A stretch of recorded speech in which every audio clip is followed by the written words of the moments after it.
afternoon. This is Bob Figlin, the Steven Spielberg Family Chair in Hematology Oncology at Cedars-Sinai Cancer in Los Angeles. And I'm delighted today to be joined for the Kidney Cancer Journal webinar by Arlene O Siefker-Radtke, who's a professor of genitourinary medical oncology at the University of Texas MD Anderson Cancer Center. And she specializes in effective therapies in the treatment of urothelial cancer and rare tumors.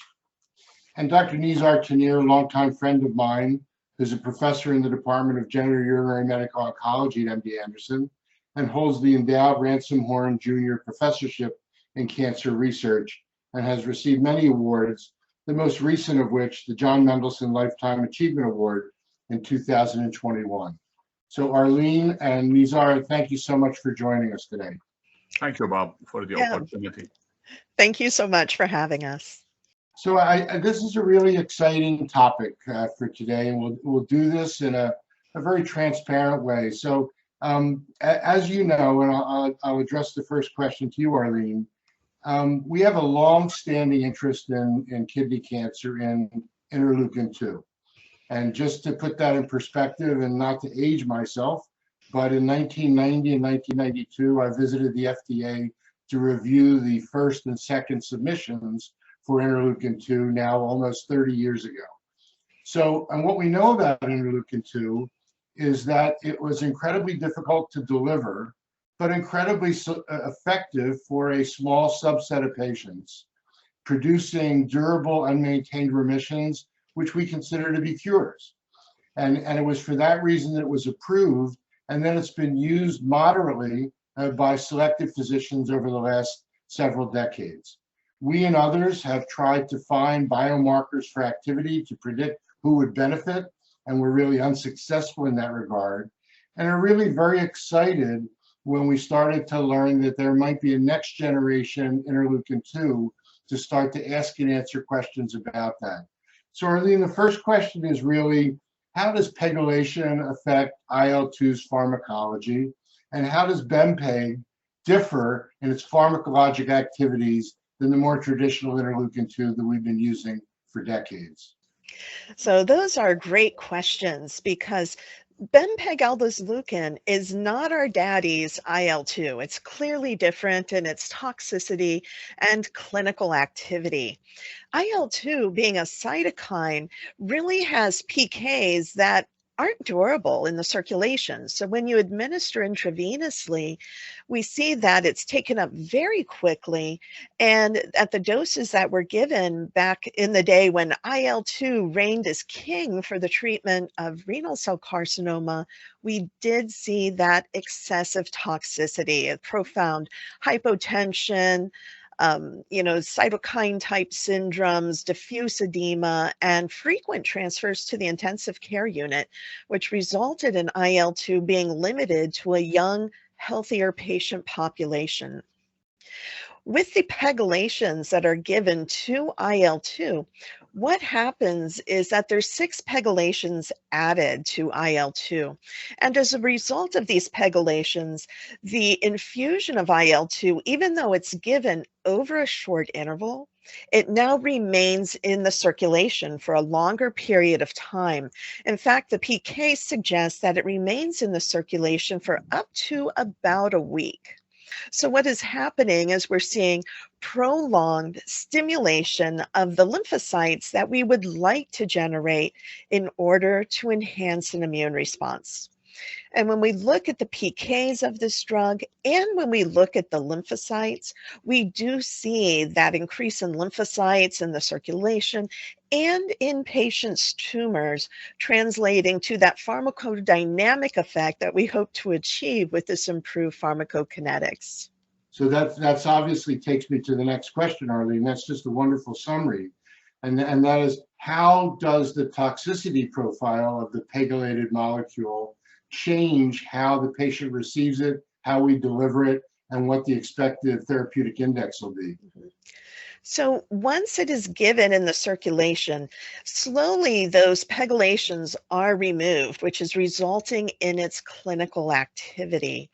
Rather than getting that profound surge in cytokines that we saw in the era of high dose IL-2, we see this more prolonged but sustained effect stimulating IL-2 via the circulation. So when you think of cytokines, those are very short acting, often very localized. Now we can give a systemic cytokine in a more safe fashion, resulting in less profound hypotension. Although hypotension is still an issue, but usually if that happens, it happens within the first 3 days of the infusion and is frequently managed by increased oral hydration. And we rarely have, actually, I haven't had to admit anyone to the hospital for the hypotension. So now we have a therapy that can be administered as an outpatient and doesn't cause those profound toxicity due to the very high dose cytokines that have effects up front. We see that prolonged modulation. So that's a profound difference to the more traditional IL-2. I mean, just the idea that this is an outpatient delivered therapy, doesn't require hospitalization and intensive care unit support is a major difference than the historic interleukin-2 that we've given. So Dr. Tannir, let's turn our attention to you. Clearly, when one thinks about interleukin-2 in 2022, what comes to mind is these durable remissions. And one of the markers of activity of BEMPEG is going to be, does it have the same ability to produce these deep, important clinical remissions for patients with kidney cancer that can really affect their clinical activity when administered alone, or as we talk about in a few minutes, when delivered in combination. So what are the responses that you have seen and have been reported with this molecule? Well, thank you, Bob, for the question. First, I'd like to congratulate Arlene on her excellent summary of the MOA of BEMPEG. But I'd like to add also that I think we can think of the differential between BEMPEG and the native high-dose IL-2 that you and your colleagues pioneered several decades ago, is that BEMPEG is a preferential signaler through the beta-gamma subunits or dimeric beta-gamma of the IL-2 receptor rather than the alpha, and rather than signaling through the trimeric alpha and beta-gamma. So it is that CD122 agonism that really differentiates it from high-dose IL-2. Back to your question about the landscape, as you well know, in RCC and in melanoma and urothelial and others, has expanded with the advent of the immune checkpoint inhibitors. So what can BEMPEG add to this competitive landscape is that we hope that similar to the immune checkpoint inhibitors, we will have sustained responses. And if you look at now the Pivot-02 data, which is phase 1 and phase 2 data in solid tumors that Arlene and I participated in, and our colleague at MD Anderson in the melanoma department, Dr. Adi Diab, also participated in the melanoma department. When you look at that data, what you see is, as Arlene mentioned, every cycle you give of BEMPEG, you see that lymphocytosis in the peripheral blood, and you see a sawtooth appearance with each cycle. You see a sustained lymphocytosis. But again, more importantly, or as importantly, is you see also recruitment increase in the T cell infiltration in tumors. And as you well know, this is important if we're going to have a sustained response of solid tumors to immune checkpoint inhibitors. Those tumors have to be inflamed. We have to recruit T cells. And so what does BEMPEG do? BEMPEG does increase the infiltration of lymphocytes into the tumors. It increases their proliferation and activation with increase in the PD-1 expression on the T lymphocytes. And obviously we know that the target of the immune checkpoint, particularly an anti-PD-1 antibody. The target is the PD-1. And what BEMPEG does in combination with an agent such as NIVOLUMAB is it increases not only the infiltration and proliferation and activation of T cells, but it increases the PD-1 expression on these T cells. And so we hope that with this dual mechanism of, on one hand, you have the PD-1 antibody or the immune checkpoint inhibitors, which acts as releasing the brakes on the immune cells to go against the cancer cells. And, the BEMPEG is the one that puts the gas on the pedal. So, so we hope that this is the ideal combination. So just to give you an example of the efficacy of this combination of BEMPEG plus nivolumab in solid tumors, I would like to cite a recently published manuscript from led by our group here, Dr. Adi Diab, on the melanoma cohort, where it was published in JCO, and it was one of the most downloaded, actually, manuscript of 2021, where in 38 patients with metastatic melanoma, first-line therapy, and 38 patients with BEMPEG plus nivolumab produced an impressive 34% CR rate and 53% overall response rate, with a median progression-free survival in these patients of 30.9 months, compared to what historically a single agent PD-1 antibody produced in melanoma. CR rate is 14%, and the median PFS is around 6-7 months. Even with Nivo-Ipi, the median PFS is around 11 months.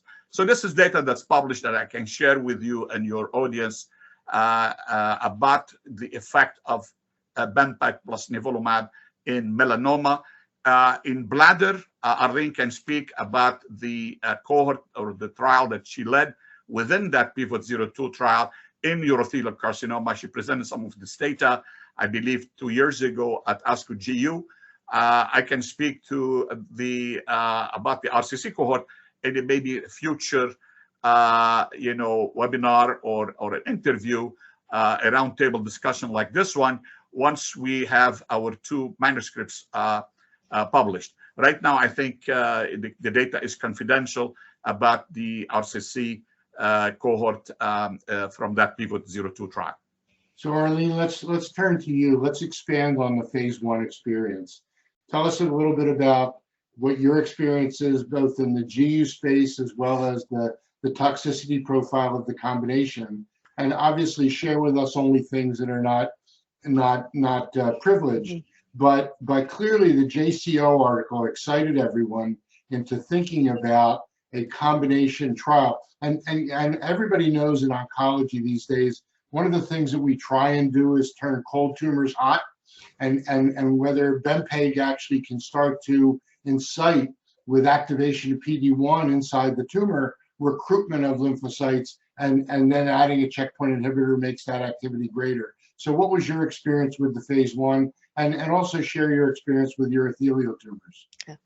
So in our experience in the phase 1 and including urothelial tumors, we saw exactly what you mentioned, Robert. We see these cold tumors, PD-L1 low tumors, and CD8 low tumors. So these are the tumors that traditionally haven't responded to immunotherapy in the setting of urothelial carcinoma. And we saw that with treatment with BEMPEG and Nivo, that we were able to convert these tumors to a PD-L1 positive phenotype with higher CD8 positive T cells. So again, the lymphocytes that we are hoping to generate to induce the immune response. So again, that pharmacodynamic effect where we're stimulating lymphocytes, we are getting them to go to the tumors where they need to be. We're converting the tumor microenvironment from that PD-L1 low to PD8 or PD-L1 high. We're seeing it go from CD8 T cell low to CD8 T cell high. So again, all the features that we hope to invoke for an immune response. And when we look at the early clinical data in the setting of bladder cancer. We saw in patients who received treatment, we saw a response rate over 40% objective response rate. And this was despite this being very early data without as much follow-up. So a nice early response rate. We also saw evidence that some of these responses are appearing to be potentially durable, like we're seeing in the melanoma group, where they have 80% of patients who responded haven't yet progressed. And that's at a median melanoma follow-up of 29 months. So the hope is that these treatments will work in that PD-L1 low group, that CD8 T cell low group where we've seen a lack of efficacy with immunotherapy. We've also seen activity in patients with visceral metastases, which is very important in urothelial cancer, where the response rates with liver metastases and visceral mets appear lower compared to the node-only group of patients. And yet, with bempegaldesleukin and nivolumab given together, we're seeing similar response rates in both visceral and non-visceral metastases. So our hope is this will overcome the limitation of immunologically cold tumors. It may help drive responses, especially combined with other features associated with a cold tumor microenvironment, and even enhance the activity of TKIs that may be used in a colder immune tumor environment. So Arlene, let's extend your experience and let's talk about what practicing physicians are always going to be worried about, and that's immune-related adverse events. So, I mean, we know we have the history of interleukin-2, we have the history of IOs, and now we combine them, and are we seeing some of the endocrine abnormalities associated with immune-related treatments, or are you seeing anything unusual, or it's pretty much the expected toxicities associated with checkpoint inhibitors? At this time, it does appear to be the expected and anticipated toxicity profile that we're observing with single-agent immunotherapy and combination immunotherapy strategies. I do have a sense that the hypothyroidism does tend to come on a little faster in patients receiving this combination, which could be a result of, we're just fueling the fire, driving a better and faster immune response. So patients do head toward that hypothyroid state a little quicker. We've seen a little more, perhaps a little more hypoadrenal or low cortisol levels, hypoadrenal state. But again, you can give replacement therapy for that. So at the moment, it appears very similar to what's been observed with immune checkpoint inhibitors with a similar profile. The biggest difference is we do see some of those IL-2 effects, but it's not as profound. We see hypotension that's controlled with fluids, fever and myalgias, usually controlled with Tylenol. And most patients report these types of symptoms lasting a few days, up to a week at most. And then as they continue on treatment, the effects do seem to be a bit abrogated. So they do tend to improve over time. And obviously, when we think about combinations like Ipi-Nivo, where it's both checkpoint and CTLA-4 blockade, there's a high frequency of the need of steroids. Has steroid use been frequent or infrequent in the patients receiving the combination of BEMPEG and Nivo? I would say it's similar, at least based on my experience. It really depends on that frequency of the immune-mediated events that require steroids, the pneumonitis, colitis, and myositis. So like anything that stimulates the immune response, these toxicities can occur.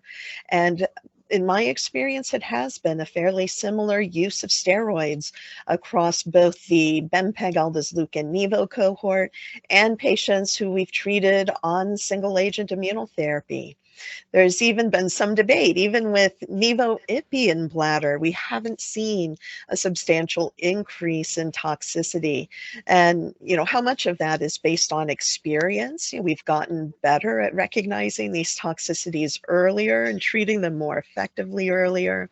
But overall, I would say it's similar to what we've encountered already with other immune checkpoint inhibitors.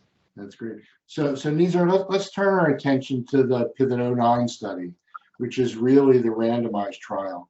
So you're an expert in kidney cancer. You've been doing this work for years now.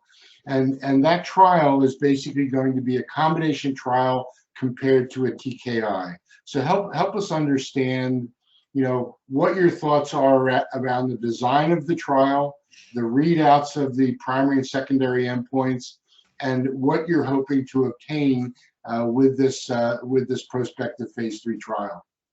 Yeah, thank you, Bob, for the question. I mean, when we designed this trial, now this is 2018, 4 years ago, obviously we were aware of the landscape had quickly changed with the approval of several of the immune checkpoint inhibitors regimens. And so obviously NIVOLUMAB, ipilimumab was approved for patients with intermediate risk, poor risk.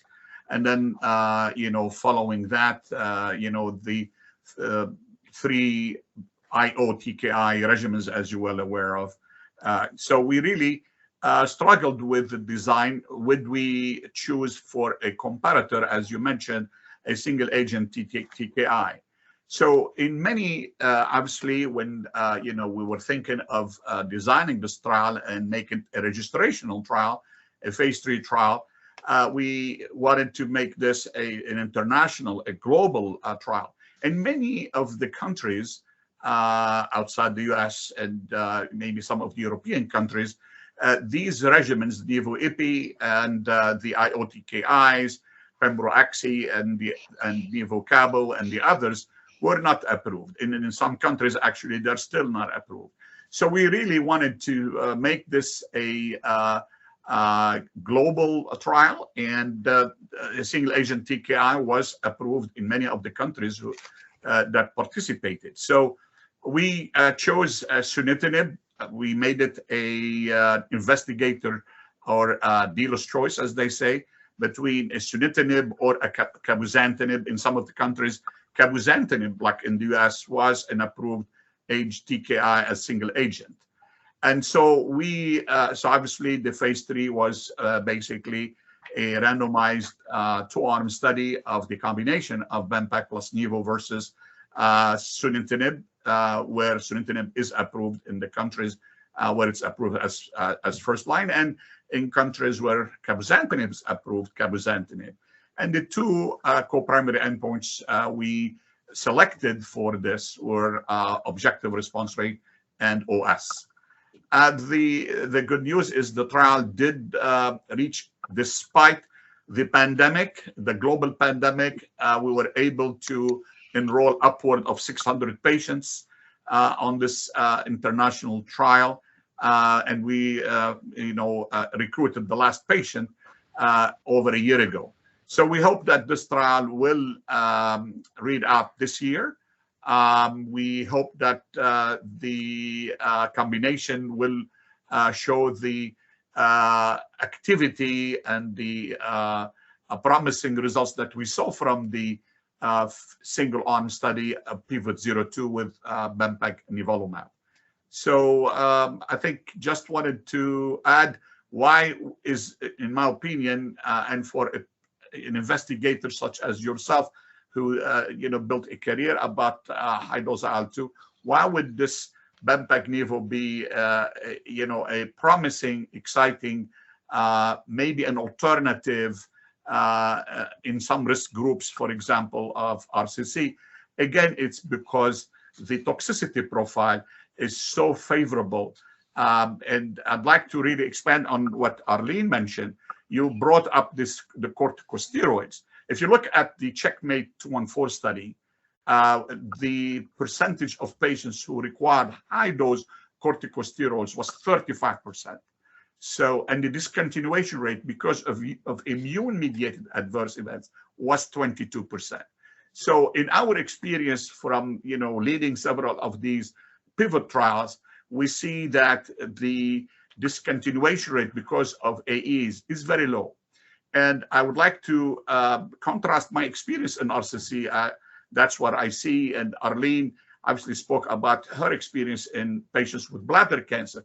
In my experience with RCC, the actual utilization of high-dose corticosteroids with the combination of BEMPEG nivolumab was really low, and we saw really low discontinuation rate because of IMAEs. So in my experience, in my opinion, I think the BEMPEG nivolumab does bring an advantage over the other IO-based regimens in that there is less discontinuation rate, there is less utilization of corticosteroids, and we have not seen an increase in IMAEs, at least in the RCC patient population, over a single agent anti-PD-1.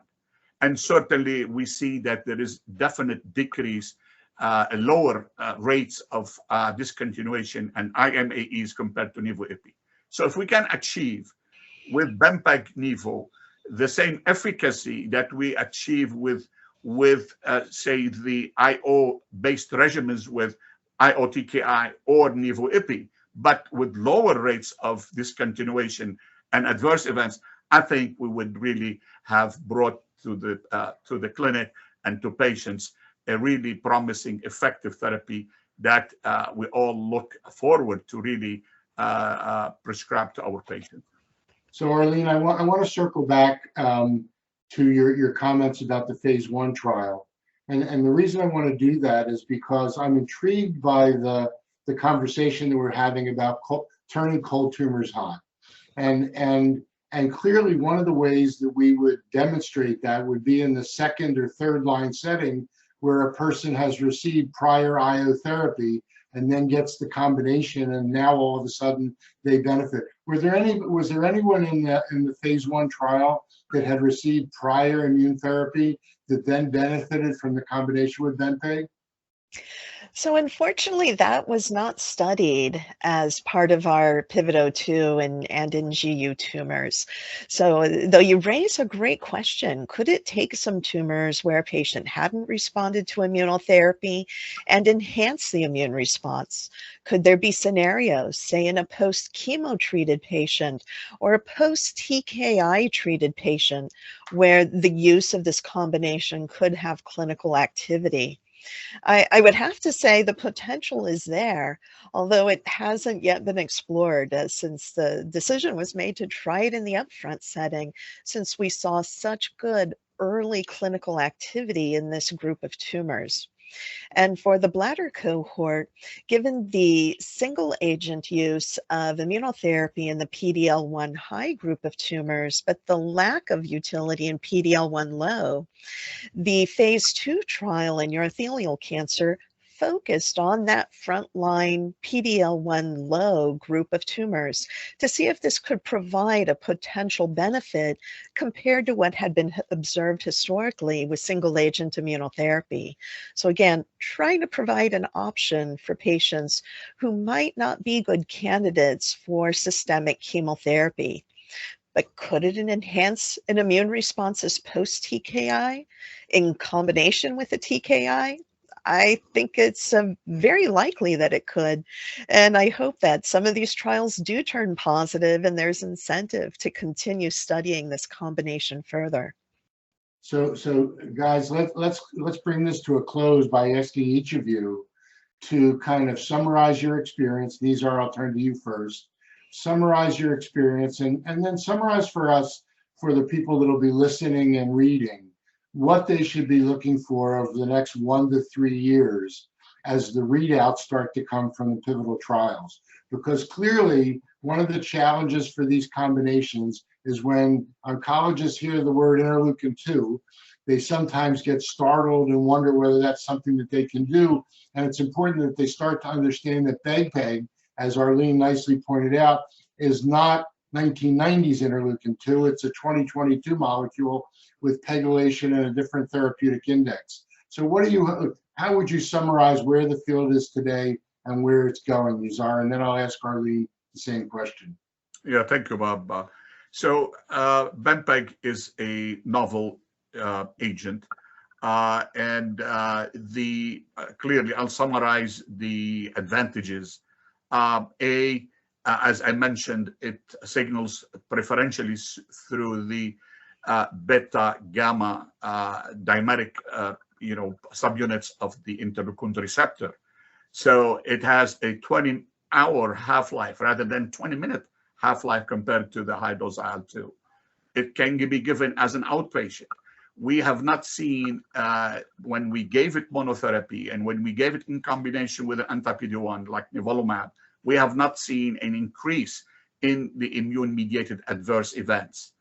And we've seen, because we've done in the PIVOT-02, the phase 1, during escalation and later expansion in the different solid tumors, we've seen when we did biopsies baseline prior to therapy and biopsies 3 weeks later, and when we collected blood on these patients weekly after the infusion, monotherapy and in combination, we've seen lymphocytosis, as we spoke about.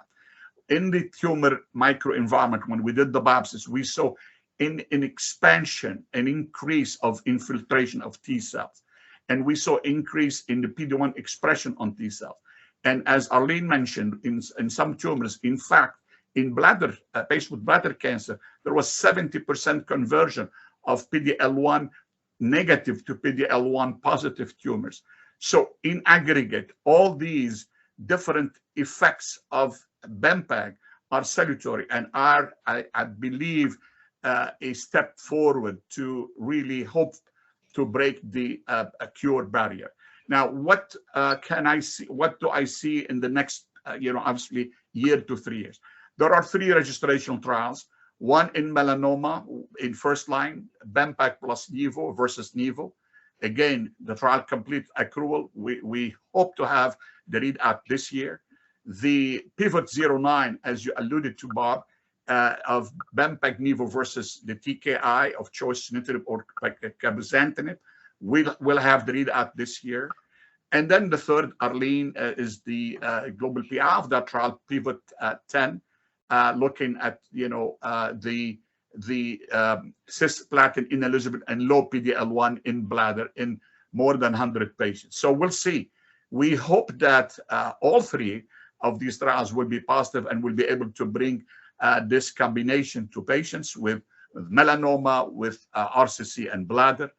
And where we are going forward is obviously not just because, as you well know, Bob, the field is moving to triplets and quadruplets. So we hope, and we have done already started looking at triplets of BEMPEG, Nivo plus a TKI. So there's a trial, PIVOT-011, again, partnership of BMS and Nektar Therapeutics and many investigators at academic institutions, where we are looking to see the triplet, the efficacy and safety of the triplet. And I can share with you that preliminary data, at least in my experience at MD Anderson, having treated some of these patients with the triplets, that it's deliverable, it's safe. So we are able to give a TKI that's FDA approved for RCC, like cabozantinib, plus nivolumab, plus BEMPEG. Obviously, we'll have to finish the trial, and it will be a randomized trial looking at the triplet versus doublet.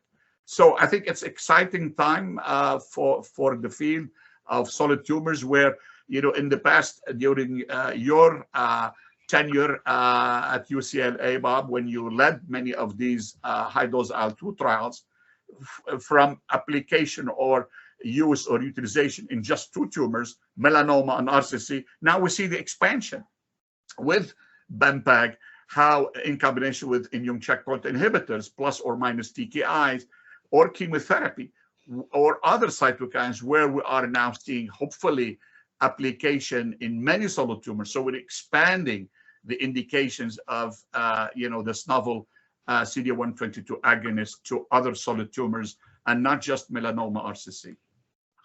So Arlene, in your hands, great experience, in-depth understanding of the biology, where do you hope this combination therapy is going, especially in urothelial tumors? I mean, we have had such challenges with urothelial tumors for decades, and we've always basically been, platinum people, trying to find ways to take care of people that we didn't feel like we were doing the best that we could. And now all of a sudden we have immunotherapy, and now we have BEMPEG, which could add to that. So what are your hopes for the next several years for these patients with urothelial tumors, especially in your experience? So what I am hoping for is the ability to apply that durability that was seen very early in the high-dose IL-2 era, and now apply it to groups of patients who were never candidates or never would have been candidates for an IL-2 directed therapy. The improved toxicity profile is real. Back when I was a resident, we gave the high-dose IL-2, and after the infusion, we handed the nurse the patient's transfer orders for the ICU in case they would need that rapid transfer. But now we're able to give this IL-2, this new way of giving it, bempegaldesleukin, 6 pegylations on it. We're able to give it as an outpatient. We're able to do it safely, even in elderly, frail bladder cancer patients. I've treated several patients with Parkinson's disease, and I think anyone who's given chemotherapy to this patient population will tell you chemotherapy is bad on nerves. It worsens dementia, it worsens Parkinson's. So I think we are developing treatments that can be applied more widely into elderly, frail bladder cancer patients, given as an outpatient, and hopefully result in that durability of response that led us to continue high-dose IL-2 20 years ago because of that potential for benefit. Yeah, so let me just say, Arlene and Nizar, it's a wonderful opportunity to chat with you. I know that you're in Houston and I'm in Los Angeles, and just hearing you talk about a next generation of a molecule that we know had profound effects, but in a very few patients, offering patients the opportunity to go from cold tumors to hot tumors, outpatient-based therapy, no additional immune adverse events to what we would have otherwise expected with our current checkpoint inhibitors. It continues to be an exciting time. And I agree with you, Nizar. I mean, while it's in melanoma, kidney, and bladder cancer today, there's no reason to think that the portfolio of this combination couldn't be expanded to other immunologically responsive or non-responsive tumors. So that was great, guys. That's exactly what we wanted. You guys are spectacular as always. Thank you both for your time today. Please be safe. Take care. Thank you, Bob. Thank you. It's a pleasure to be with you, Arlene. And Bob, thank you again. You're absolutely the best moderator I know of. And it's a pleasure to be with you. Nizar makes it very easy. So thank you so much.